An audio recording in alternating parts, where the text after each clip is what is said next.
Find the door! Imagine the last thing you see being Iron Tooth Jack grinning and flashing that mouthful of razors. We made ourselves believe in that monster because it was something unexplained, something magical. But there's no magic in real horror. Pain, misery, death. All that is not just an acceptable cost of business. It is part of the design. Daddy swore by you. He used to say you were a force of nature, that you climbed to the top on a mountain of broken bodies. But that was a long time ago, and Daddy's dead and gone now.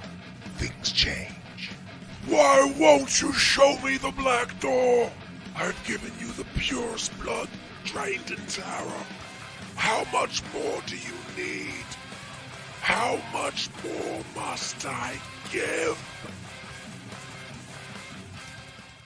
Hiya, it's your pal John Lees, back with more Sync. With this launch, artist Alex Cormack and I are bringing you a thrilling, double-sized issue of Sync that collects the next 2 chapters in one deluxe 64-page volume. This Sync double feature encompasses 2 eras of Sync Hill, Glasgow's most notorious neighbourhood. First, in the present day, crime boss Cy McCurdy must navigate an array of potentially explosive headaches and mishaps, all under the watchful eye of a ghoulish superior looking for an excuse to permanently retire him. Then, 70 years in the past, young Chrissy Woods goes hunting for the Gorbals vampire and finds herself in a nightmare. 2 standalone tales with a surprising connection and one clear message. Whatever the era, past or present, in Sync Hill, monsters are real. Sync has always been a series that's close to my heart, but this particular chapter means a lot to me personally. See, ever since I first started writing, my gran has dreamed that one day I would write a book about her life and childhood experiences growing up in post-war Glasgow. I don't know if that's ever going to happen, but I think this might be the next best thing. She was the inspiration for the character featured in this volume, and finally being able to put this comic in her hands has long been one of my biggest writing bucket list goals. It's a goal that actually predates Sync. It's only with Sync that I found a vehicle through which telling some version of this story has become possible, and I'll be so grateful for your help to make it happen. This campaign features an amazing array of standard edition connecting covers and limited run vampire variants for backers to choose from. Or upgrade to the ultra rare metal cover by Alex Cormack, limited to just 125 copies minted. And for big time collectors, you can get them all and save when you do. Backers will get Kickstarter exclusive Sync trading cards with every physical order, and each of our covers are available as add-ons. Plus, if you missed our previous Sync launches, not to worry. You can select awesome catch-up tiers that will let you collect the entire award-winning crime horror series. Sync is published by Comics Tribe, a veteran of more than 30 Kickstarter campaigns, and they always deliver. By backing this campaign, you'll receive digital copies of the book as soon as they're ready, print copies well before they hit the stands, and campaign-exclusive covers and merch you won't find anywhere else. And most importantly, your support will help us continue to tell more stories from Sync Hill for a long time to come. Thanks once again for your continued support of Sync. The best is yet to come, and it all starts with this new issue. I hope you'll return to Glasgow by backing Sync on Kickstarter today. With the grand narrative? Try that again. Hey, all right. Alex, my man, how you doing? I'm great, man. How you doing? I'm doing great. Hey, everybody watching live and people that will catch the replay. This is Comics Tribe publisher Tyler James here, joined by Alex Cormack, artist of Sync. How we doing? And yeah, we're wrapping up the latest Kickstarter launch for an issue of Sync. We've got John Lees, who is on the way, so don't worry if you're tuning in to brush up on your Glaswegian accent. So you don't have to just deal with me. That's right. That's right. Somebody coming in who knows what they're talking about. Yeah. So John is coming. He's so on brand. He is coming from Fright Fest. I think it's in Glasgow. So he's probably already watched just a bunch of new horror or whatever. And it's late for John, but he will still be joining us. Yep. We may have another guest from a Frequent Comics Tribe faithful person. But while I got you here, Alex, man, it's exciting to just catch up with you again. You are probably one of the busiest illustrators in all of comics, I believe. And so how's life been treating you, man? No, things are good. Just I tell you, it's been fantastic getting back into sync and back into this world. It feels like it's been too long, but like once getting back and like getting into these issues, it's kind of like it was like almost like coming home again, you know. Like it was just really nice to get back into this world and all the weirdos and creeps and crazy things that go on around here, and especially with John's writing, just like the goofier and like just oddballness. Like, oh, this is great. I'm just so happy to come back into all this. Yeah, it's funny because like you can correct me if I'm wrong, but you still sort of operate under only reading the script for the issue right when you're about to draw it, but you don't read ahead. Like for those at home, like John has written up through like Sync 25. But like I still remember like you saying you don't tend to read ahead, so you don't really know what's coming, so it's kind of a surprise. Oh, yo, it's totally a surprise. Yeah, I mean, we've talked about just things that have got like he's giving me like hints like, oh, I got this plan and we're to do this type of scene here, we're to do this. So I have like breadcrumbs of like what's gonna happen. And but no, yeah, when I work, I'll basically what I'll do is I'll try to do a spread like if I can in a day. So it'll just be like just 2 pages and I'll just sketch it all out and just focus on that. And if like, I'll go like 3 pages ahead, make sure that if like, oh, I better make sure that, if someone's going to fall down a staircase on page 7, I got to make sure to draw that staircase on page 4 or whatever. Right. But most of the time when I'm doing these things, I'm just going page by page. Yeah. So it's probably not the best way to do it, but here we are.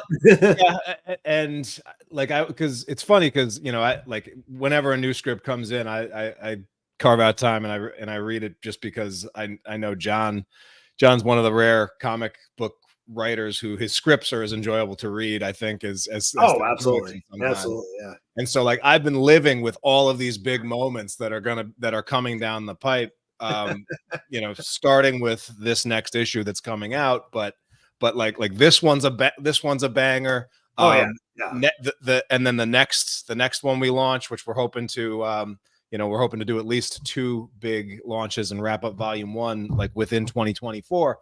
The next one has like since the very very first issue of Sync, people have been like, Mr. Dig and clowns. Let's see them, let's see a little face to face there. And spoiler alerts, it may be time for that. So like this launch is hitting the vampire thing really hard, but the clowns are coming back very soon. And it was sort of a last minute addition for this latest Kickstarter, but we added 3 more clown cameos for the next issue of Sync that we launch out, and those were snatched up within like the first 30 minutes. So that's always fun. But we have some people tuning in, and speaking of goes, you have John from Larry's Comics back in the day. Larry's in Lowell, old school. Says don't forget to draw dickheads one of these issues. So yes, the dickheads will be returning. So John, aka that old press guy, he's demanding to be immortalized. I have to do it. Those old Larry's guys get dirt on me, so whatever they say, I got to do it. Absolutely. We have Jay Burns popping in for a sec. He's a huge fan. Excited for this. Jay is always sharing and passing the word out and saying good things about Sync. So we really appreciate you, Jay. We got Christopher Pine also in the house. He's already backed once again. Good to have him here. And the Mad Respect watching over on YouTube. And greetings and salutations. And yeah, that's a serious mask gear he's rocking. Yeah, go back to 2020 on that one. Yeah, seriously, giving us all flashbacks. So what's your like? Yeah, I saw a Substack post from veteran artist Colleen Duran, who recently had been doing basically she shared like a time study that she did recently, where it was basically like for the last, I don't know, month or so, she's tracking her time and decided to track specifically page per page, like how long is she taking on each page and what the average is and the variance. And so I thought that was interesting, but I'm just curious, as someone that has been, working comic book artist, like what's your schedule these days? And I know you've got a little boy at home. Yep. And not so little anymore. Probably he's probably already coming for the throne. And he's 7. Yeah, he's well, it's got to the point he's like, yeah, I know I'm not allowed to look at these books, but but he's well aware of what I'm up to. Yeah, but what's your what's a day in the life of or your average schedule like these days? Oh my God, I'm like the I feel like I'm the opposite of most comic artists, because most guys will like stay up late in the night or work all night. I'm terrible working at night, and so I swap it. So I'll get up at like super early, like 4:30 in the morning. Come down here and into my office, which is in my house, and yeah, just get cracking and just get right to work and basically work till then everybody else gets up. I got to take my boy to school, which is fortunate for me, which is across the street. Then get right back to it. Then work straight until I got to go pick him up from school, and then just bop around with the family from then on. But yeah, and every once in a while I have to come back in here and wrap up something that if I didn't finish what I had to finish for the day, I'll just come in and do that. But yeah, no, it's been doing that for that type of schedule ever since he kind of figured out, sleeping schedule from when he was a baby. Yeah. But yeah, no, so get up and coffee's my friend. But nice, yeah, no, and but basically what I'll do, like a working day, if you want to know, like I'll get down here, I'll either read a couple pages ahead the night before, or like I'll just kind of know from like skipping ahead. I'll sketch that all out by either on a piece of paper or I used to do it pretty big, and then I would really build those up and show that off in shows. You're not gonna get anything from this, but here's I just happen to have this next to me, like figured out quick, like, all right, what are we gonna do here? As you see, there's a dead person right there. I just obviously, yeah, with the X-eyes, yep, and just really sketched out super duper loose. And it's funny because I know there's so many writers out there, or aspiring writers, or just comic fans. It's like, oh, I could never draw comics because I can't draw, I can barely draw stick figures. When it turns out a lot of yeah, look at this. Yeah, a lot of pro artists. Tough. That's real tough. This is where it starts, man. This is where it starts. That's great. But yeah, it's all because it's for anybody who's like, I can't draw a stick figure. It's all layers. You start off crummy, then you build on top of that. Then you build on top of that, and then the more you work on it, the better it gets. And the biggest trick is to know when to stop working.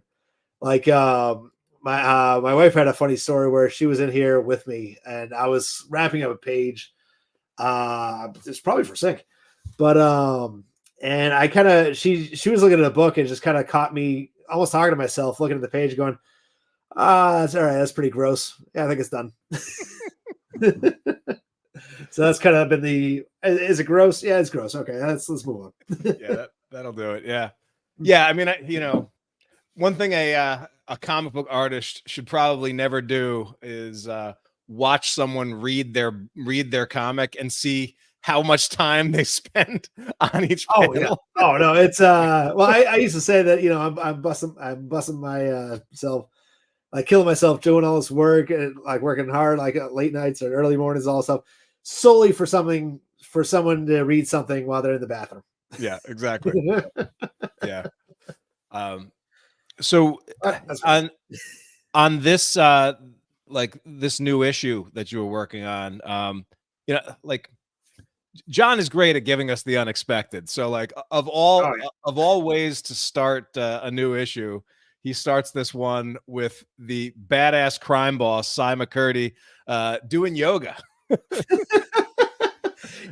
So it's a funny thing with that yoga scene. Yeah. So if anybody follows John on Twitter or Instagram or whatever, John was getting really, I think he's still doing it, but he was getting really into yoga, and he's got the most ridiculous yoga pants. They look like it looks like early 90s, like very like 1990 or 1991, threw up all over him. And so when he told me to do yoga, I was like, oh, I'll put them in your pants. But he was like, no, I want these kind of like specific pants on. I'm like, it's fine, whatever. Next time. Yeah. And so, we definitely are excited to have people tuning in. We got Troy Valance watching us over on YouTube. We also want to make this interactive. So if you have questions for a professional comic book artist, a guy who's been making a living at this for longer than, probably as long as you can remember now. What was that Red 10 issue 2 cover? Yeah, it's that was that started it all, man. So apologies for getting you in there, but good old Oxy. Yeah, and speaking of that old press guy and Larry's Comics back in the day, that's kind of how Alex and I met, and how I first sort of discovered Alex's and recognized his talent. He did just an unbelievable cover for a variant cover for the Red 10 for Larry's shop, and we've been finding ways to get you to draw buckets of blood and other crazy stuff ever since, man. It's been fun. So the new issue, it obviously starts out with a yoga scene of all things, but quickly escalates to the arrival of essentially, or as far as or what we're building it up is, to one of the sort of shadowy behind the scenes big bads of the Sync universe in this character, the Duke. John had some direction in the character designs, but I think you had a lot of leeway as like what exactly to do with this guy. What were some of your thoughts as you were putting together the Duke character here? Well, you know what, it was like, because from what I remember, he was like, I want him to have one of these big like wait, hey, there's John. Don't fuck this up, Alex. I'm listening. It's gone way off the rails, John. It's a mess. But while you're here, we're talking about the Duke character design. So I was just about to say that you kind of like base it off like this old, I guess Victorian era, if not earlier, I always forget. I'm really bad with period names. Not sure this would be Regency or maybe before that, like Renaissance, even or something like that. There's all the different eras, and I always. What was the movie that you? Because I remember the favorite reference point I gave for the Duke when I was talking to Alex was Tim Roth and Rob Roy. Because normally when you ask a Scottish person, you go, "Oh, I bet you love Braveheart." Most of them will say, "No, actually, I like Rob Roy, which is a better movie." And Tim Roth is great in it. Movie, I know. So John, I wasn't entirely sure that you were going to make it in time, so I wasn't enough. They had to dig up somebody else. I roped Joe into pretending to be John. We know he's got the best Scottish accent in the game. Accent than me. Now, what I wanted to say is I really have been listening to John for the last couple of minutes, and I think, you've given this comics thing a good go.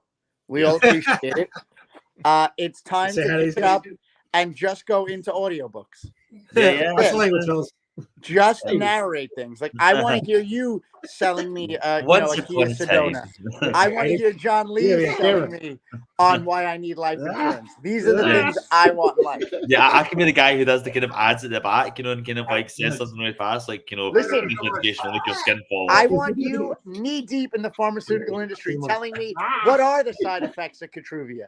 I want you being the guy. Monkey says hi. Oh, what up, Monkey?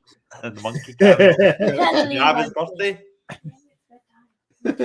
Special guests. All right. Galore. Special guest. I'll see you in the morning. Good night, Jeff. When I was at Emerald City, I was talking to some folks there. They were like, I spoke in an American accent. Good night. And I was like, good night. They were saying, try the American accent. I was like, hi, I'll use my credit card. I don't have health insurance. And it's like that. And your newscaster voice sounds like too creepy. Like try doing like a Buffalo Bill voice instead. So I'm like, rub the lotion on. It's good. It also gets the hose again. That's your. All right, take it back. Audiobooks, ringtones. I mean, there's a lot that the Lee's brand can do. The new Siri. John, you're coming from Fright Fest. Yes. Any winners tonight? No. Any recommendations?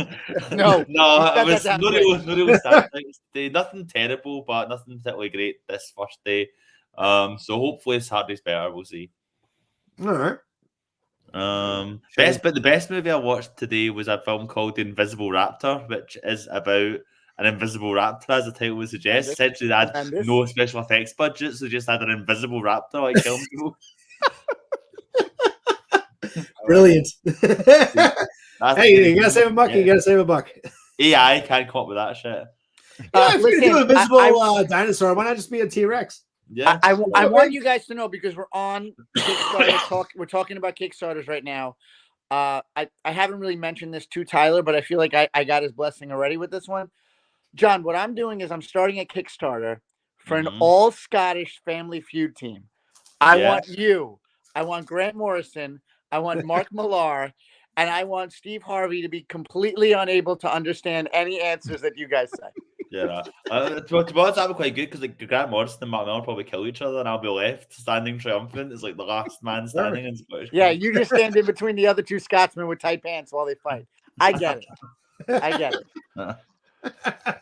All right. So for those watching at home, this is a good Comics Tribe reunion. It's been a while since we've all been at one convention together, which is but it's good. I'm always sad that we don't get to do New York anymore. And I looked, I'm not even going to apply this year because it's too near Halloween. So it's a lot later this year, right? Yeah, they've moved it back like 2 or 3 weeks, like the end of October. I was not going to be because that was my birthday weekend when I did it. So I always thought of it as they had that. Thought we're going to fuck with Alex's plans, and we're going to just make it. We'll still celebrate your birthday, though. Thank you. I appreciate it. Yeah, it's a birthday month extravaganza, so it's all good. Exactly. I want to just shill for the campain for a little bit. We got 3 hours to go. We've added a few backers just since we've been on live here, which is good. We are looks like 120 or 112 bucks away from let's get to that 25K stretch goal. It's weird. We've been, it seems like every time we pick up a backer, like one of our bigger backers decides to lower the pledge or drop. I know. So we've been treading water. The numbers kept on going up the last few days, but like the total has remained the same, because like as the numbers go up, like people are demanding a pledges. Yeah, there's probably one guy that's just trolling. He hates vampires, or is what's Van Helsing? That's what do you call someone that is racist against Scottish people? Is there a name for that? Like English sensible? Oh, sorry. Sensible. Okay. Yeah. Sorry. Yep. Zing. So just a couple things to point out. That we added to the campaign. There is for the first time ever, we're doing lenticular covers, which have been proven to be pretty popular.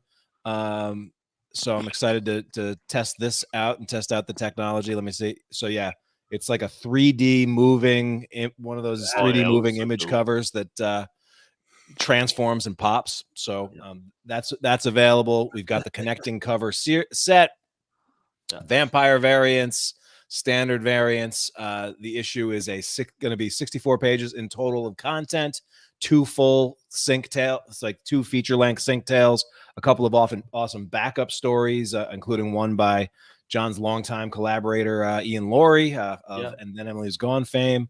Our 2 backup stories are Hairy Hawns, written by Alan Gardner and drawn by Ian Laurie of And Then Emily's Gone fame, and then we have Wawa, written by Tom Moore and drawn by Paul Toner, all Scottish talent.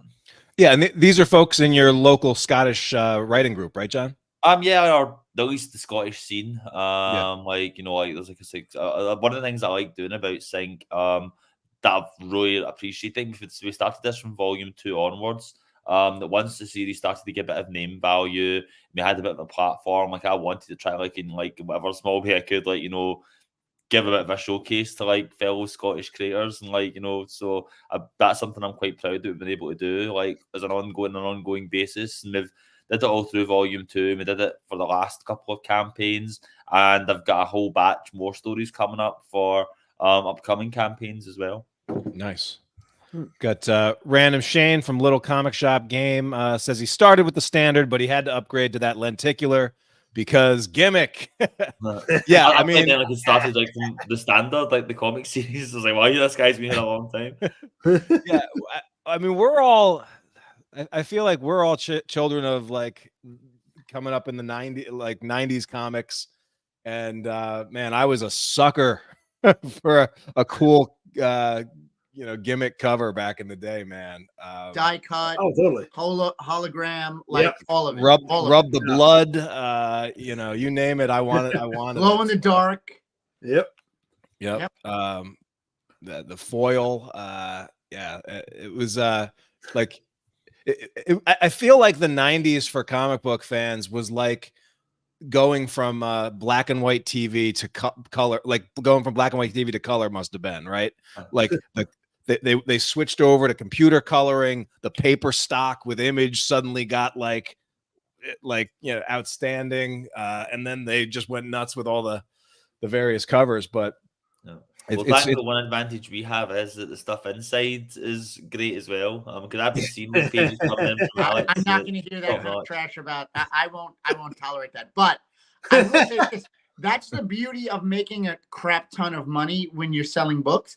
Is that all of a sudden you're like, let me just start throwing these darts at the wall and see what I can do to kind of up the product. Because you can say whatever you want about comics, $3, $4, $5, $10 for one. Chapter, even though Sync's a little bit different because it's almost like a graphic novel, because it's like all one story in one. But like back then they were doing like what, maybe 30 pages, 28 pages. Am I crazy? Early Image. But like I remember Brigade. I don't think, did Spawn ever do it? I don't think so, right? The what? Like a crazy, the 90s. Spawn kind of sold itself just on Spawn. Oh yeah, I don't think they did it. But either way, it was fun to go in and then see like Marvel kind of like chase the tail afterwards, or DC. They would do die cut. They would do like I remember that Dale Keown glowing Hulk cover where it was like the Hulk ripping himself apart. Yeah. I'm dating myself, but still, yeah. Like, and then Marvel was finding like we need an anniversary. Somebody's got to have an anniversary. Yeah, right. This would be Storm having a Mohawk anniversary year. Yeah. Yeah, Well, I'll tell you the character Jenkins in issue 12 there, I specifically gave him a ponytail on top of his head because I think I was flipping through an old what was the guy, Gideon? Something like that. Or, the Gideon or Omega Red, but like they always had that stupid ponytail. I'm like, I'm bringing that sucker back. We're doing this again. I've been admiring because like it seems like the more the comic goes on, the more like Jenkins's hair just gets a life of its own, and that ponytail gets bigger and bigger and bigger. Yeah, that thing kind of just grew. It was like directions. It was like when we did Chuck Frenzy and Crimson Cage. Like the further when the hairier got. He like just got hairier and hairier. Obviously, like he just shaved it, like at the start of the series. Then like he was getting more and more suits on. And that was a whole. I was like looking at a bunch of Sam Keith stuff at that point. I'm like, I'm gonna make him like a hairy motherfucker, like these old Wolverine covers. Yeah. We got another one from John. Oh wow, that's cool. Had a custom hardcover made of his Sync 1 through 10 and Dig that I'm going to need everybody to sign at one of the Boston cons someday. Let's do it. Yeah, share some pics of that in one of the or in the Comics Tribe group or in the Sync group. Man. Yeah, love to check that out. Yeah. And Joe DeStefano says, hoping the campaign hits 25K for that last trading card. Did another add on to boost it a little bit more. Yeah, I was Joe, thanks, man. I'm probably gonna have to add on like readers, and he was like saying like that he loves the trading cards and like he wants to kind of think he's planning to put them all in like in a frame or something like this. Like, you know, he just loves the whole trading card thing. You got to put him in the 3-ring binder. That's where you got to put him. That's right. Yeah, that's right. If you're gonna do it, you got to do it right. Yeah, toss out those Pokemon cards, empty those. Yeah, you know. We need Sync cards. Those Pokemon cards are worth scratch. Those cards are worth money, dude. Go sell them and buy some more. Put some more in this thing. Don't tell me how to run my house, Cormac. I'm telling you. There. Don't you dare. We built this city on Poke cards. So, John, just one of the things that you mentioned is just the personal aspect of this particular issue. Does your grand know this one is coming? With the story. I think I mentioned it back at the time when I gave her like the last book. There was more on the way, but I've kind of kept a bit of a surprise. Because I think this one even more so. Like, I think I go into this a little bit on the Kickstarter page, but like way back, like before I was even doing comics, and I was just like, I want to be a writer. Like, you know, my grand was always like, oh, you need to write a book about like my life story, like in me growing up, and the basis something based off of like the things I've told you about my childhood. Obviously, she's never told me about any vampires. That was like a fictional addition on my part. But I thought, like, you know, I'm probably never going to get around to telling like our life story or whatever. But if I kind of like could do that in comics form and kind of like filter it through a kind of like horror genre prism and do a kind of tribute to her. So yes, it's kind of me telling like that story in a way. And I'm really proud of how it turned out. I think some of the best writing I've done in Sync or period in anything I've written. And yeah, I think it kind of like strikes a real emotional chord as well as being creepy, intense, frightening. And I'm really excited for folks to check it out. Well, that's not to sell short the Cy McCurdy story that comes beforehand. I think people liked Cy McCurdy, and they've asked about Cy for a while. You know, and he's always been kind of on the periphery. This is him kind of taking center stage, and this is kind of like wild, kind of uncut gems, long Good Friday style, like how many things can go wrong in one day type story. And I think Alex has done an amazing job of the art with it. So I'm really excited for people to check out both these stories. Yeah, I'm really excited for people to see, especially the ending of that one. Oh yeah, here's some feedback on that. I won't say anything else, but I mean that was one that John told me even before we even got into this. Like, I get this, like this is gonna happen in this ending, and I'm like, oh, that's great. Yeah, we haven't. I'm not going to spoil this one, but you know, one of the things that has been really fun is that for 10 issues, more or less, Sync was kind of self-contained issues, self-contained stories. Every issue you're dropped into a different area of this world, but volume 3 is where things start to come together in interesting ways, and volume 4 is, you know, even more of that. So the payoff for readers, and I was, you know, looking at some Kickstarter analytics, like we got a lot of backers that have, you know, are still backing this one that were on that very first Sync Kickstarter campaign way back. Yeah, that's really cool. And so the payoff of like things that were set up in that very first issue and those first volumes, things smashing together, characters coming together, like I'm excited for it. Yeah. And we have a little taste of that in like this volume in Monsters, but not like to look ahead, but like the next volume that's going to be coming up whenever we do like our next campaign, that really takes off in terms of like sort of like things starting to take shape. And there's like one chapter in that I'm just like giddy at the thought of like coming to life. I think we're going to have a real blast with it. Did you guys already go over where the inspiration or where the story came for Iron Tooth Jack?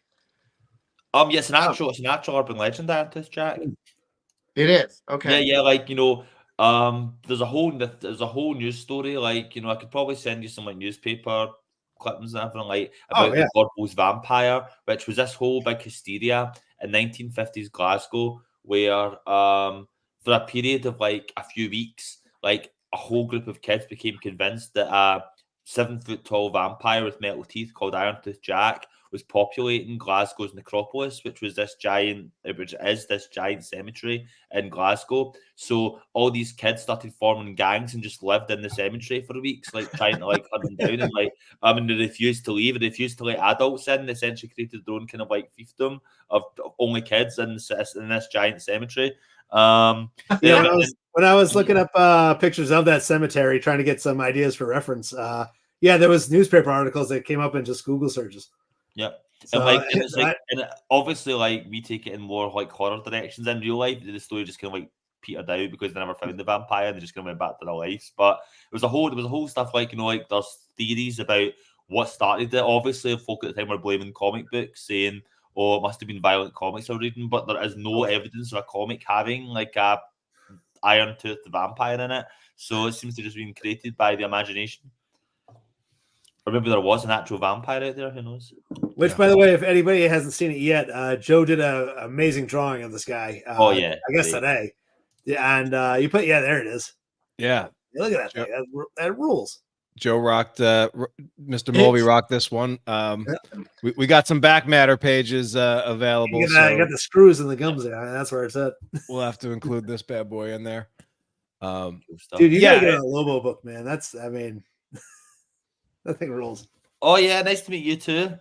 This was cool having some familiar faces stop by and like say hello at Emerald City Comic Con.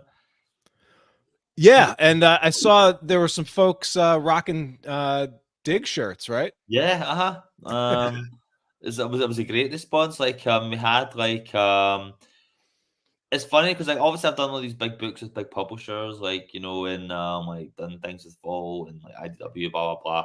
But Sync seems to be the folk keep on discovering and keep on coming back to, like, and it's always seems to be my biggest seller at conventions, and like whether it be folk like the Mattress Bet to have seen like who came and picked up like our stuff, like but a lot of times it's like new readers just walking past and like, what the hell is this book? And then you get to picture it all over again. It always seems to be picking up new readers and getting in new fans, and it's the bit that keeps the little engine that keeps on going. Nice. Let's see. We are getting super close. Come on, who's going to push us over? I'll tell you what, Joe. You be your dog shirt if you want, Troy. It's fine. Joe DeStefano just said I will bid on that. Joe, if you throw what do we need? 35 in to get us to 25K. That Mulvey sketch is yours, right, Joe? Goes without saying, but I say we say 40, so we're over the $5 bump. I say 40, so you get somebody it. Just did it. Jay is asking, where can you comment over on YouTube? This is actually running on the Comics Launch channel, COMIX Launch channel on YouTube, and we are on the Comics Tribe channel over on Facebook. So, Joe. Jump in for 40, and that's yours, buddy. It's yours. I will send it out. Well, I was gonna say tonight, but it's already too late. You're stateside. Too late for you. It's 1:40 a.m. here. Yeah. So props to John. John has already had a full night. How many movies did you watch for the Fright Fest, John? 5 movies. Started at 1 p.m. Did 5 movies in a row, and then I'm back in the cinema at 10:30 a.m. tomorrow for 6 movies in a row. And one of them was about Invisible Dinosaur. John is not taking anything. John is doing this all by himself. Yeah, I don't know who could do this without some sort of narcotic involved somewhere.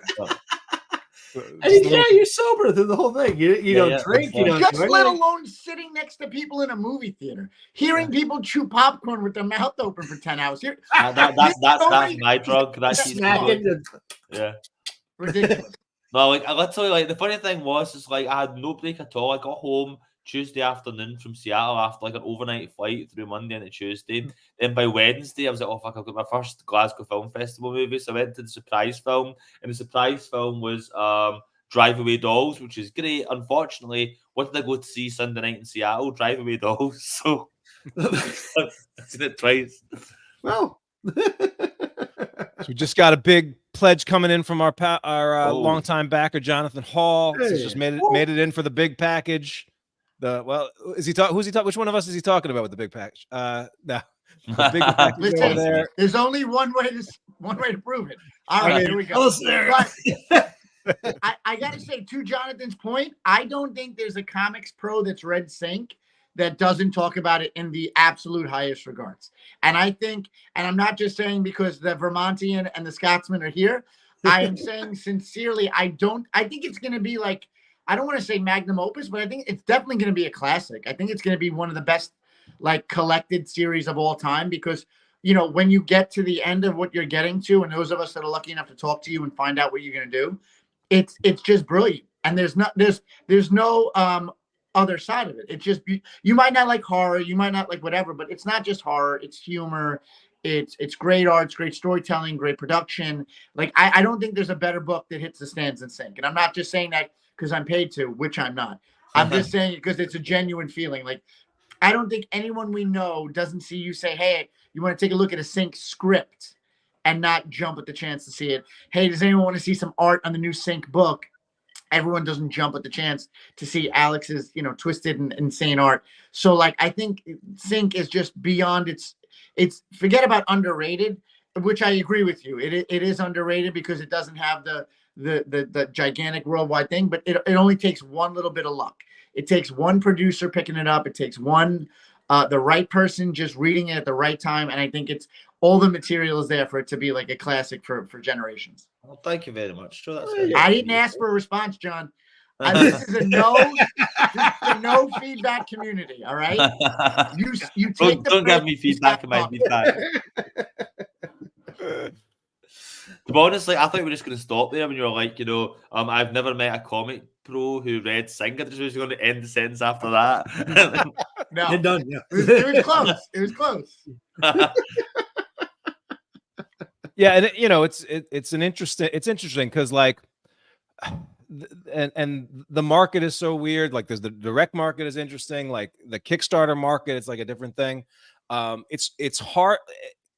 Like, it's hard to find like comps that are playing in this. Like, you know, crime horror is kind of like a genre where I'm like, all right, well, what are the 10 other like top crime horror books that are on Kickstarter right now or that are in the direct market right now? It's like, it's tough. It's tough to find that. And so I feel like James Tinian has that area. I don't know about crime, but definitely horror. Yeah, like horror is his thing. And I feel like anyone who would like any of his books, the majority of Scott Snyder books, like I think they would definitely find themselves very, very pleasantly, not even pleased, but surprised by Sync, because Sync has, I understand, like, if you don't, it's so diverse. If you don't like twisted killer clowns in a blue van, then you like a guy in a fox mask with a shovel that kills people, then you like a bold mobster who has intricate ways of getting rid of people. You know, it's such a great deep world that they've built, that I think is, I'll be honest with you, I don't think there's a bigger book that to me says Comic Tribe than Sync. It just is the book to me that I think of, because like maybe it's because you're doing this Pavlovian trick right now where there's a slideshow and I see Sync and Comic over and over. Sync. Well, but you know, it really is true, Joe, because like, and I can remember like in the early days of John, like thinking about like, oh, well, you know, is this something that I could do? Or like, maybe this is only something I could do if I had like a big established following already and maybe the image eye behind it to tell a story like this. And would there be an audience for like, hey, we're setting this in like a, you know, a fictional version of Glasgow, which isn't exactly like, you know, not where most comics are set, right? They're all usually in generic New York, right? Yeah. But one of the things that really stood out to me when we started doing conventions together as like the whole crew is like how freaking excited people were to just hear John talk. And it's like, well, shit, you give me a comic with like half a dozen, Glaswegian slang. I want to read that. Like, I want, like, take me somewhere, take me on a little trip. I don't actually want to go there. Like Alex did with his wife. I'm going to tell you how to do the job right now, Mr. King. The next time we have a convention, if you do not have the convention table set up as if we were in Sink Hill with like a tilted sign that looks like a street lamp in Sink Hill, like that is the only way to do it. Yes, we don't even go to the convention floor. We just kind of like set up a blue van outside the convention building and sell the comics. And just a QR code. Just a QR code. Yeah. So, speaking of conventions, Jonathan Hall is asking about convention plans for anybody. I know John you just missed me, Jordan. I was just back from Emerald City. That was my one US trip for this year. I don't know, like there's a couple places I'd like to go to. I'd like to go back to Heroes Con maybe next year. There's a lot of places I'd like to visit, like maybe Baltimore Con or Rose City, a place I've never been to before. I'd like to get back to New York eventually. If they can move it back to earlier in the month next year, we'll see. So I'd like to. We'll see. Yeah, I'll be at I will be in New York one way or another. And I'll be at San Diego this year. That'll be fun. Oh, nice. Probably some more. I don't know. I'll get to that later. Because I've only ever been to San Diego as a fan. I've never been as like an exhibitor, so that would have been an interesting challenge. Yeah. I'm just going for the food. Yeah. Jonathan also points out, how issue number 2 was so different and so twisted. Where we had everyone. Because issue 1 was like obviously had like Mr. Dick and the clowns and Busman Bob and a lot of like heavy lore stuff that really set up the city. And the what it was like, issue 1 was a big hit, and we're like, so folk are gonna like really like that stuff. And obviously then pick up issue 2 that has none of that, and then we'll have to just go like fuck this book and then never buy it again. But no, like folks stayed along with the ride, which was good. Troy, I just saw your comment come up, and I didn't read the rest of it. I just read I agree with Mulvey. So that's it. We're good. I didn't read the rest of the sentence. You're fine. Yeah. Joseph's going to clip that, Troy, and use it for pretty much everything that he uses. So rare. So rare. I just have to appreciate it when it comes in, Next disagreement with the missus. Troy Valance agrees with Mulvey. Yeah. I don't have those. What are you talking about?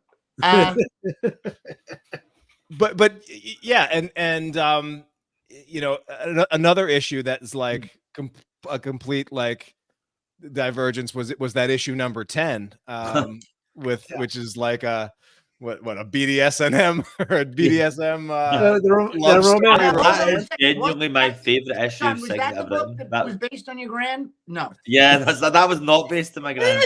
All right, I didn't know. I know that there was a grand tie-in. I love those characters. Are the great. I thought that was the diary episode. Whatever. I have that. Like, there's another story of those guys coming up in volume 4.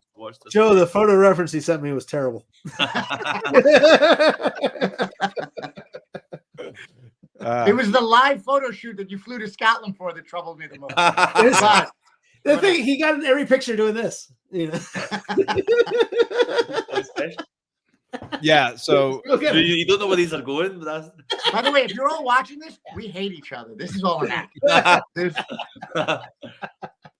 If you enjoyed issue 10 with Kieran and Louise. Look at this guy trying to get the track. Look at him. He's like, all right, I don't know where we're going. The cats. Yeah, there's a double-sized, bigger, better issue featuring them in volume 4. So get ready for that one. We also have and there's some other things going. So Joe, we got John from it's that old press guy demanding more Whale and Blade, man. It's the talk. We have talks. We do. We have a plan for it. It'll probably be released similar to Sync, right? Like where it'll be like a tighter, like instead of a mini series, maybe it'll just be more like a mini graphic novel or an oversized issue. But yes, there is plans for it. Oh, I gotta draw that sword again. I was speaking with Richard Dewick today about just yeah. You got him. Speeding it up is going to be the Wailing Dagger, but yeah, it's travel size. It's just travel size. Yeah, Switchblade.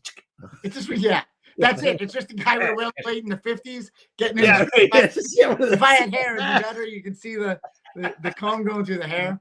Do you still have the sword, Joe? It's in my basement to my wife's chagrin. It's. I will say this: we have to get it because we had it made. The replica was made like in wood, and it was like I think like if not day glow, like whatever. Like they had set up like piping inside, like space where we could run electric if we wanted to. But that thing's got to be. And I'm a guy who works out like 5 days a week. That thing has to be a solid like at least 70 pounds. Yeah. So like we need like a PVC, maybe a nice foam core, something that could work. Maybe an inflatable. We'll see. Yeah, I remember that thing was at some show. It must have been New York, and I remember thinking, hold on. One man lifted it with one hand. That was me. Former John. That's right. Yeah. It's all that swimming. Big clutch. Sean Kirkham lifted that thing with one hand. And I remember as he lifted it up in the air, I was like, dang. And when he lifted it, there were so many congoers all around him that I remember thinking, oh, that's going to fall and we're going to kill someone at this convention. Like that's going to crush. That's going to crush a newborn in a Wonder Woman outfit. And we're going to be on the news for the wrong reasons. But he didn't because he's a beast. He can do anything. Hey, any press is good press, right? Any press. Well, if it's like a baby pressed flat against the ground under a giant novelty sword, maybe not. Yeah. Baby unimpressed by Wailing Blade. Leave it at that. Review is. So that was the 3-page answer to yes, there will be more Wailing Blade. Oh, I can't wait. However, I'm not going to lie though. We need to make appointment television when we finally get together at another convention. Because I'm not going to lie. I have laughed at all 3 of you to the point of tears pretty much every hour on the hour when we table together. So if this is to happen again, we might have to just like I might have to start a YouTube channel and like that was part of the joy of getting everything. I've not seen Joe or Tyler in person in years, but that was part of the joy of like getting the table with Alex the Heroes last year, just getting to hear that sweet high pitched Alex laugh that he does. I have no idea what you're talking about. It is those like 2, 3, 4 day conventions that like when you're on like hour 32 of being on the floor. Oh, you get and sometimes like just even behind it, and then like you see somebody coming down, and you know they got a story to tell because you can just read it up. Joe's face, or what happened in that bathroom or something like. That's good stuff. Listen, there's never a bad time. Like last year, I just popped in and out of New York Comic Con, so I didn't really like stay there too long. But as I was there, people were like, "Oh, where's your table?" I was like, "Oh, all the way over there." I wasn't there. I would just like wander around, and then I'd see people in the bathroom. And I'd see people. They're like, "Oh, I have these books." I'm like, "Great, I'm in K7." No idea what that is. So like you just spread the lore while you're not there. That's it. Yeah. Smart. Yeah. And anybody watching in the chat, please let us know if you're going to be at a convention. What conventions you recommend? Someone's gonna write saying I was looking for Did you guys ever end up applying for Thought Bubble? What's that? Did you guys ever end up applying for Thought Bubble? I did. Ooh, but that's still open, right? They are still open. The problem I have is so Heroes is on Father's Day weekend, and I still have 2 kids that like me, so that's an issue. New York Comic Con, even if I don't table, I could pop in and out and kind of do some stuff. I want to do Baltimore. I want to do, and I'm an East Coast guy. For the people watching that don't know, I'm a New Yorker, Queens. If the accent didn't give it off, AKA South Scotland, and like it's just kind of like about like finding the right convention. I know Awesome Con is coming up. Like that's Mohegan Sun. I've heard great things about that. Ton of good shows in Florida, Texas, Chicago, like all these. It seems like there's not enough time to go to all these great conventions. But one thing is like one thing you can do is like it definitely makes conventions a lot. Makes it a lot easier to decide what conventions you want to go to. Like, you know, if like the conventions like invite us, so like, you know, if you want us to be at a convention, like let the convention organizers know, and they'll maybe like, yeah, right. That would be nice. Yeah, I'm not gonna lie. You guys want me some phone calls? Everyone has the best time at our table, guaranteed. Guaranteed. Yeah. Yeah. Yeah. Yeah. Yeah. What's the tally at, Tyler? We could, I think, the same to check in with the totals at. Yeah, we got another pledge up to 426 backers. Hey, we're holy crow. 26K is now within reach. Hey, come on, we got some 3 hours to go. Hold on, let's see how many people are watching. All right, if anyone is interested in original art, I'm in my studio. I can go look at what's in my drawer and I can give it away. I'm just gonna start getting underwear out of my drawer, like, you know, like who wants balls? Yeah, everybody takes something out of their drawers. You know that? What was that? The sketch I showed you the first thing. Yeah. All right. Okay. Yeah, Alex has got teasers for new pages. Yeah, see that, John? That's final art. Yep, that's fine. That's it. This is what Alex sends me. Grand, please. Alex sends me pages of that, and I have to touch it up to get to this stuff. Oh, show off. Oh yeah, look at something good here. Yeah, that's a steal for Joe. Joe grabbed that one. Awesome to see. There we go. Very cool. All right, this one this is exclusive. It's a commission I recently did. We can't sell this one, but it's Captain America and the Taskmaster. Oh, that's cool. There we You're go. such a great commission artist, Joe. What was that, Handsome? I said you're such a great commission artist. Oh, thank you. I thought I heard bullshit. I apologize. That's a bullshit. All right, let's see if I can find something to give you. Boom, boom, boom, boom. Yeah, where's the portfolio? I mean, look. Yeah, I have all these oxymoron pages in here. Oh yeah. So Alex's oxymoron pages that you stole. Let's see. I got That's where they are. Oh yeah, another just Comics Tribe tease for long-term fans. The long-awaited second Oxymoron anthology is coming later this year. Happening at last. I just got some freaking gorgeous pages in. One of the last stories I need.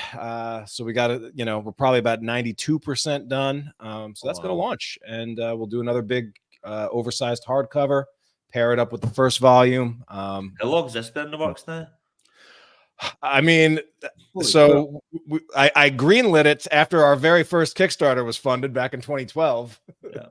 Wow. And yeah. then, I remember there's like a teaser ad like coming soon in the back pages of that. Yeah, that was in the back of grand it, scheme and it was gone zero. But let's see, Joe. I think it's like time travel. Really. Oh, there it is. Yeah. Hey. Yeah, Joe. Some pages. Did a pivotal scene in there. Good stuff coming up. But I will say this: I have a warm-up sketch. If anyone wants to kick in money, here you go. It's Erica Slaughter from Something's Killing the Children. Oh, there you go. Shouldn't it be a Netflix TV series? There you go. Oh yeah, that's coming. Fucking Tinian's got it going. Yep. Tinian's doing all of it. New Oxy, Chris. Yep. Absolutely. And like my favorite part of the original Oxymoron anthology was just seeing how like no two artists drew them the same. No. It's such a simple design concept where you can just throw your own style onto it. And I mean, he's just shy of like a happy face. Right? Did you anticipate that Oxymoron would become such a big deal? Because like I remember that first New York Comic Con we did, and like you had the Red 10 issue 1 there, and like spoiler alert for that 14-year-old book, but like Oxymoron dies at the end of issue 1, and it was like, dude, and he's like, spoiler alert. I mean, and folk were like, who is this character? He's amazing. Like, it was so, it was funny. That was a huge like moment. And I remember like speaking of Larry from Larry's comic, he's like, you can't kill that guy. You got to bring him back. And I'm like, all right, well, you know what? You're right. Matt Harsha wants to see the Sync animated series. Oh, sure. If we're thinking like anime style, or we're thinking like pure like daytime TV, straight Looney Tunes, like Bluey style. No, I think Rick and Morty style. Yes, 7-minute shorts. Yeah. Yes. I tell you, Bluey, and for those of you with little kids at home, dude, Bluey is outstanding. It's outstanding, but it has changed the way my son laughs and interacts. Like he basically has adopted Bingo's laugh. Which is more of like a high-pitched squeal. Oh. and then also anytime anything bad happens, you go, oh, oh. It's like, stop doing that. Bluey. My kids love Bluey. Bluey. And I have a 12 and a 9-year-old. Love Bluey. We'll watch it on loop. And I'm going to tell you right now, someone told me, like, that works in entertainment, is like, oh, it's Ted Lasso in animation. Yeah. It's Ted Lasso as a parent. And I'm like, what? And then I go back and you watch it. And like, like, I don't know for the people watching, but like Ted Lasso, I'm a huge fan of it because it's a story about uplifting and positivity and like, facing fear, whatever. It's just a really good, uplifting, positive form of storytelling and entertainment. And Bluey's the same. You follow Bluey, and in those 7-minute, episodes, they managed to like kind of do the first like 5 minutes of Up, right? Where they take you on an entire story, give you emotion, give you a lesson, and send you out the door. And it's really, really impressive to see. Sorry to like sidetrack you, Joe, but like, actually, why did you tell a lie that your kids are 12 and 9? There's no way that those little babies are John, listen, and you can go, I'll get them right now. They're still up. I will ask them, and I yell at them every day. I'm like, how was your day? They're like, good, Dad. How's everything going? Great, Dad. How was your grade? My daughter came home with a score of 106 on a math test today. And I still yelled at her because I could hear her growing, and it's obnoxious, and it's not loud. I mean, the rate they're going, they're going to be taller than you soon, Joe. John, let's just be quite honest here. There's only 4 of us. We know that, the rest of us raise our children. You drop into Seattle, you have a couple. You drop into some other area. We keep the kids, all right? We're not doing what you do. We're not seed spreading across the globe. We love the seeds we have.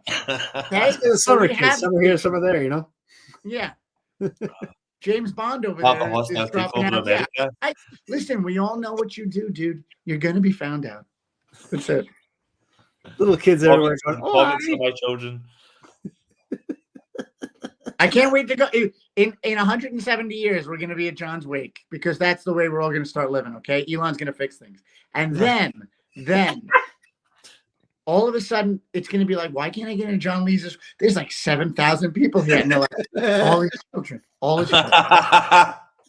was going to say it's my fans, but no. All his children. Yeah. No, one fan. One guy with a bound sync book.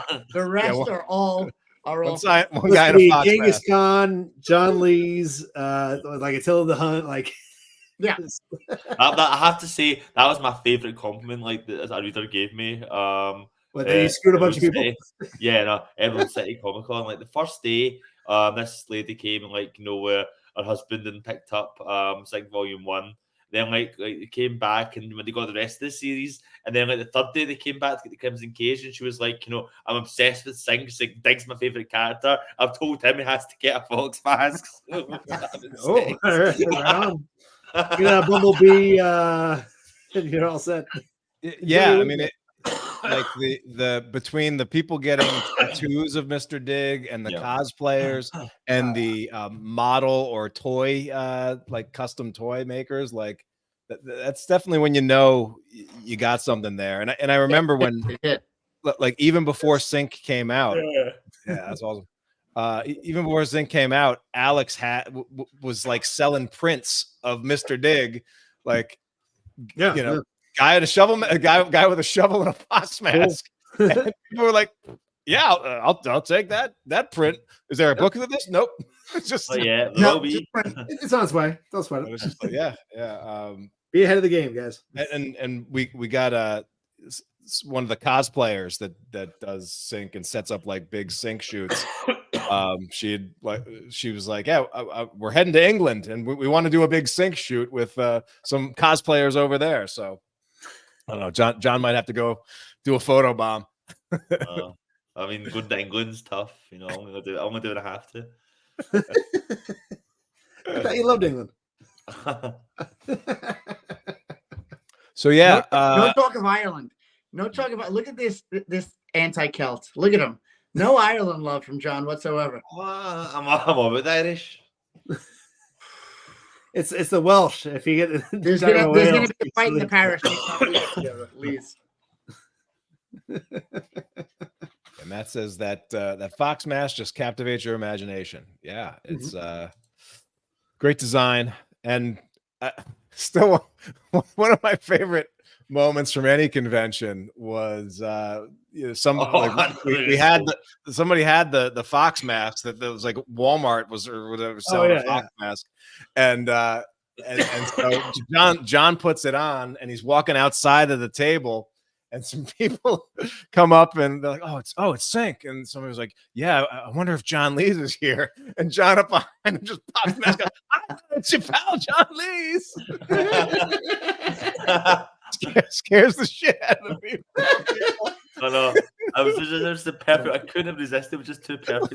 Yeah, like it was some prank show or something. It's your pal. But and then I loved like. That first New York Comic Con after Sync had hit and like sold out and kind of got a lot of buzz, we're seeing like people reselling the Sync Walmart mask that they're buying for like $15 at Walmart, but we're selling it on eBay with a copy of Sync saying, this is the mask that the Comics Tribe endorsed or whatever at New York. Yes, that little bubble was like insane for that little period. Remember, we were seeing we were like selling the book and then going back to the hotel and seeing the prices was going for like on eBay like the same day, like signed by whatever. The best one was those guys that bought like 20 copies of this book and all the variant covers and yada yada yada and spent hundreds. We're not going to say anything, but I remember the name and I remember being like, I feel like that's an oxymoron. No, the best bit was so they bought all these books, and I saw two of them walking away from the table, and then like they were looking at the book they just bought like 30 copies of, and they were like, that looks pretty good. I might buy one to read. Yeah, I might actually read this thing. Yeah, like thanks. Yeah, I mean, it takes all folks in this comic world. Yeah, we're up to 427 backers, getting 26K is within reach. I know we're getting there. Unbelievable. Joe says my favorite piece is the original Mr. Dig artwork from the first Sync Kickstarter. Definitely the #1 draw along with the clowns. Joe, that's great, but what you mean to say is you mean the variant of Joe Mulvey's I think that's what you meant. I could be wrong. No, look, it's crazy because in the time it takes other artists to just do layouts, Alex has a half of an issue done, and you're like, it's like swimming upstream. You're like, I feel like nature is against me. Alex is a force of nature on that book. He's actually done 3 pages since this call started. Yeah, and he's not going with his hands, so I don't want to know. But yeah, like it's, and I think the other thing is true. Like you can follow you guys to all your other projects that you work on, but the two of you make sincere magic when you guys work together on Sync. It's just it's no offense, you can't bring in another writer, you can't bring in another artist. It's just the two of you making magic the entire series through, and I think that's kind of the most special thing about the book is that it's it comes when it comes. And when you get it, you get the ability to see the two of you. It's almost like when you get to see a band come back together, right? Yeah, like you may play guitar in another band, you may sing for another band, but then when you get to come together and make your music, it's unlike anything else. It's just a magic synergy that we're very lucky to benefit from, devouring whenever you guys give it to us. Yeah, no, I always have a special relationship with Alex. That's like I'm like the fucking bad boyfriend I can't get rid of, but but it's like I think we always have. I think we just have that great dynamic, and it's like, oh no, we've got a real kind of good rapport now. And like you say, even if we're often doing our projects and stuff, it's always good to kind of get back together again and start cooking again with more sync. And yeah, no, I'm just really pleased that we can keep this partnership going. And just get the stuff just gets better and better. I think so. Yeah. Yeah, I was telling when we started this whole thing, I was telling Tyler that just jumping back into this, it's kind of a weird homecoming. You know, going back to like your high school or something weird like that. Like, oh, it's good to be back, you know? Yeah. And Alex, like, it seems like ever since Dig, and I don't know if you want to speak to this a little bit just from on a process side, just like one thing that I've noticed about your art and an approach to it is like, it seems like you do, obviously your thumbnails that you just showed. Oh yeah, but you're doing line art and then textures for the entire book, and those gray sort of black. Like I'll pull up just some pages in a second. Oh yeah, so that to show off. But like you're going really heavy with textures, and then and grayscales, and such that like a lot of these books would look good just in black and white and grayscales, almost like Walking Dead or whatnot. But like, does that help? Like, just doing that like help speed up on the coloring side on the back end, or yeah, it's one of those. I can't remember if it was who was it, but I just kind of got in my head like, all right, start drawing these pages as if like the black and white would just be enough, and like if someone was going to jump in and be the colorist, they could just do almost flat colors and it'd be all right. It's good to go.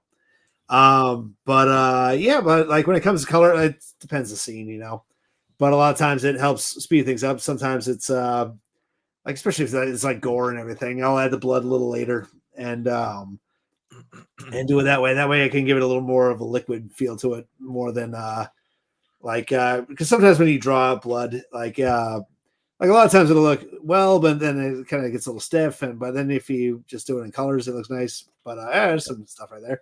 Yeah, it's just some of the location stuff that Alex has been doing, like in this issue, it's just been stunning.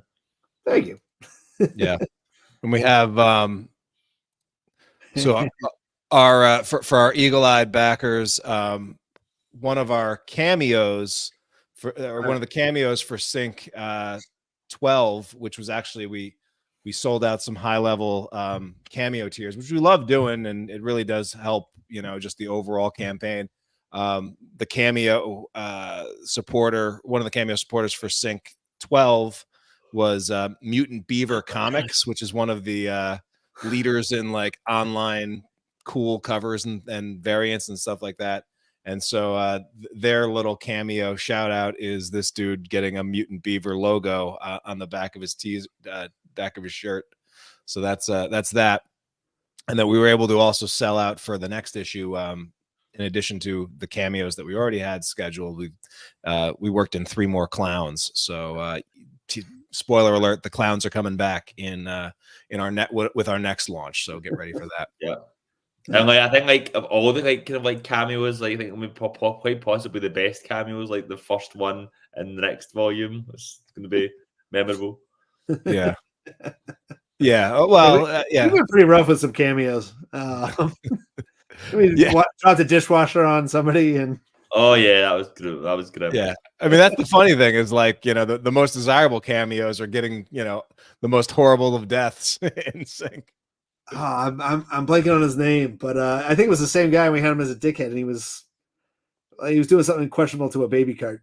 Oh yeah, that was Heath. Yeah. Is that Darren? Yeah. Yeah.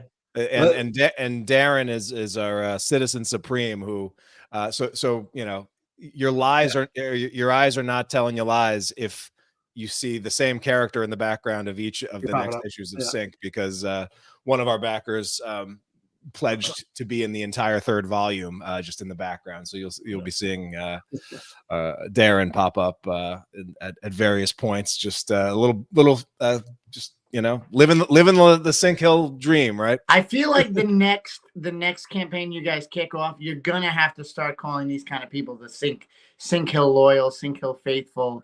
Like they're gonna have to start getting their own runners jackets. There's gonna have to start being some sort of way they identify themselves in public. Yeah, man. Some sort of membership badge or something. Yeah, all right, listen, you guys are the best. I'm sorry. Thank you for allowing me some time. You guys are all the greatest. Bring them on. Miss the Clown cameo. Yeah, okay. There we go. I adore all of it. You guys are the best. Congrats on a great campaign, and I'll see you all sooner than later. Dude, good to see you. Peace Well, out. Thanks for dropping by, Joey. We love you.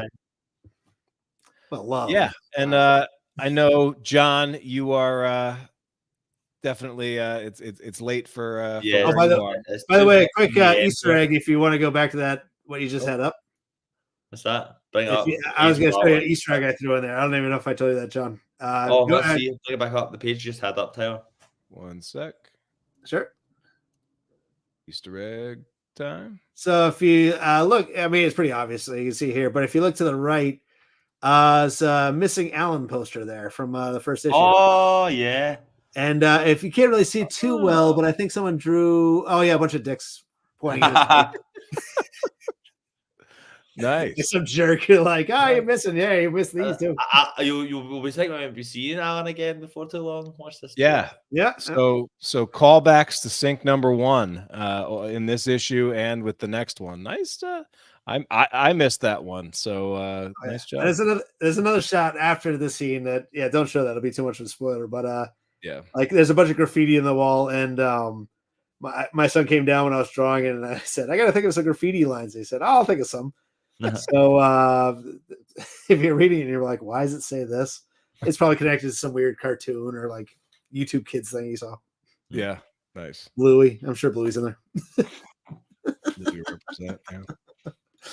Well, John, anything you want to leave the backers with before we wrap up? Yeah, obviously, like we've been doing a lot of like the beating the drum and now's your chance to back the campaign and join us and blah blah blah, which is great. And please do continue pledging. You have 3 hours left. But aside from all that, I just want to say a huge thanks to everyone who's backed already and supported us all throughout this campaign. Every campaign I continue to be stunned that people still believe in this series and believe in us and have that kind of patience and loyalty, and it really means a lot, and it always just gives me a big boost to know that you guys are still supporting us and believing in us, and we are working our very hardest to make sure that we are worthy of that support. I think that if you've been reading Sync from the beginning, or you've just decided to hop on board for this campaign, I think that you're going to find something really special with this latest story. I think it's going to be something that builds on the lore of Sync in rewarding and surprising ways, but also works as a great self-contained story in itself. And so thanks again for supporting us, and watch this space for more to come. And in the meantime, follow me on socials at John Lees at Blue Sky, at John Lees 927 Instagram, Twitter, or my newsletter deep-ender.johnleescomics.com, where I'll be posting all my latest updates on Sync and more. And thanks again. Yeah, thanks, John. And then Alex, anything else that you want to just point people to, or anything else coming from you? I'm always amazed that we make $1. So the fact that it's something like a crazy number like this, it blows my mind. So thank you guys, everybody that threw in, and it's just, it's great. So but yeah, I'm on social media, all that junk. On Twitter at Alex Cormac 4, and then the rest is just Alex Cormac Illustrator, something like that. I've said it before. Google me, it'll pop up. Yeah, and little comic shop game, Random Shane. He's also loving the other stuff you guys are doing. Drive Like Hell from Alex. Thanks, Shane. The Nasty from John. Great stuff. Yeah. And can you combine gimmicks? I want a lenticular metal cover. Oof. Yeah, maybe pushing the envelope. Maybe it'll be maybe metal on one side, lenticular on the other. Slipcases next, Tyler. Yeah, we'll keep pushing the envelope with our covers and everything. But yeah, thanks everybody for tuning in. Thanks everybody that watched this live. Your questions, your comments, it makes for a much better show, much more enjoyable show. Thanks everybody that watched or supported the Kickstarter. Thanks everybody that shared the project. And we've got a lot more coming your way in 2024. So stick with the tribe. We'll take good care of you. Boys, always a pleasure. Great to have you here. Thanks for having us. Kickstarter campaign's going for 2 more hours. Still time to jump in. comicstribe.com/sync. As Jay said, if it's Comics Tribe, it gets backed. We love that. And we're going to steal that for our tagline, Jay. It is. Thanks, everybody. Have a great rest of the evening and enjoy the weekend. Good night and good luck. Hey.